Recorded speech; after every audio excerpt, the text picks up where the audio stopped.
మేము ప్రవర్తన seeds company నుంచి వచ్చామండి. మీరు రేవంత్ వేశారు కదా, రేవంత్ ఎన్ని సంవత్సరాలు చేస్తున్నారు, మీ అభిప్రాయం ఏంటి చెప్పగలరా కొద్దిగా మాకు? నా పేరు కాకరి రామ, గ్రామం క్యాచారం, మండల్ వికారాబాద్. నేను కూడా సీడ్ కంపెనీ చేస్తా. కాకపోతే రేవంత్ ఒక అభిమానిని. రేవంత్ 4 సంవత్సరాల నుంచి కూడా నాకెందుకంటే దీన్ని గుణాలు ఎట్లుంటాయంటే, గాలికి అడ్డం పడకుండా నిటారుగా ఉంటది.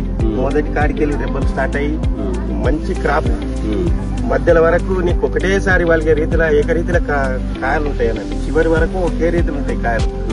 వజనం కూడా బాగుంటది అన్నట్టు. 8 గింజలు ఉంటాయి ఒక్కొక్క కనుపుల. 5 కనుపులు ఉంటాయి కాబట్టి 540 గింజలు వస్తాయి. కాబట్టి మనకు దిగుబడిలా దీనికి సాటి ఇంకోటి కాదు. నేను గత 4 సంవత్సరాల నుంచి కూడా నా తోటి రైతులకు పెట్టుకుంటూ నేను కంటిన్యూ పెడుతున్నా. నాకు ఈ రేవంత్ ఖర్చు కూడా తక్కువ, వర్షాలు ఎక్కువ తక్కువ. రెండోది నీకు ఫంగిసైడ్స్ ఎక్కువ కొట్టాల్సి, వేరే చేనులను పోల్చి చూస్తే దానికి 2 సార్లు కొట్టాల్సి వస్తుంది, ఇంకొకసారి కొట్టాల్సి వస్తుంది. దీనికి ఏంటంటే తట్టుకునే గుణం బాగుంది అన్నట్టు. రసం పూడ్చే పురుగులు అసలు దీని జోలికి రాకుండా ఉంటాయనేది నా అభిప్రాయం. నేను ఎందుకంటే ఈ చేనుకు 2 సార్లు కొడితే దానికి 4 సార్లు కొట్టాల్సి వస్తున్నది వేరే దానికి. అందుకు నాకు అభిమానం అన్నట్టు. నేను ప్రతి సంవత్సరం 4 నుంచి 5 ఎకరాలు ఖచ్చితంగా పెడుతున్నా. నేను నా తోటి రైతులు అడిగి ఏం పెట్టినావు, నువ్వేం పెడతావంటే అడిగితే తెచ్చిచ్చిన సందర్భాలు ఇప్పుడు కూడా ఈ సంవత్సరం అందరికీ దొరికినాయి. కాకపోతే పెట్టిన వాళ్ళు పెట్టిరు, పెట్టిన వాళ్ళు పెట్టలేరు, నేను నాకేం తెలియదు. కాకపోతే సీడ్ మాత్రం నెంబర్ 1 సీడు.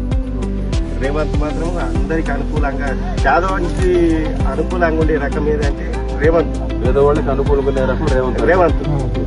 అందుకు నేను ఏమంటున్నా, రేవంత్ పెట్టుకున్న వాళ్ళకు ఖర్చు తక్కువ, దిగుబడి ఎక్కువ.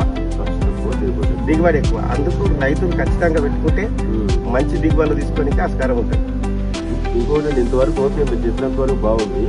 ఇప్పుడు గవర్నమెంట్ ఏం చెబుతుందంటే అధిక సాంద్రత పత్తి వేసుకోవచ్చు. అంటే మీరు వేసే మొక్కలు సాలుకి 4 ఫీట్లు 2 మొక్కలు పెట్టారు కదా, అట్లా కాకుండా 3 సాలుకి 3 అడుగులు, మొక్కే అడుగు, అరడుగు కూడా పెట్టుకోవచ్చు. ఇలా పెట్టినందుకు ఏంటంటే మొక్కలు ఎక్కువ అవుతాయి. సుమారు ఎకరాకి మీరు 3 ఇంటూ మొక్క పెడితే సుమారు 14,600 మొక్కలు వస్తాయి. అప్పుడు ఏంటంటే ఇప్పుడు మీకు 80-100 కాయలు కాసినాయి కదా, 40 కాయలు 30 కాయలు కాసినా కూడా మీకు ఎక్కువ దిగుబడి వచ్చే అవకాశం ఎక్కువ ఉంది. అంటే సాలు పత్తికి కూడా ఇది అనుకూలమైన రకం. ఇది సాలు పత్తికి అనుకూల రకం. ఇది మొత్తం సాలే పెట్టిన. కాకపోతే ఇంకా మనం అక్కడ పోలేము కానీ ఒత్తు పెట్టాలనే ఆలోచనతోటే దీనికి 2 ఎకరాల 14 గుంటలు. లాస్ట్ ఇయర్ ఎన్ని క్వింటాలు తీశారు మీరు?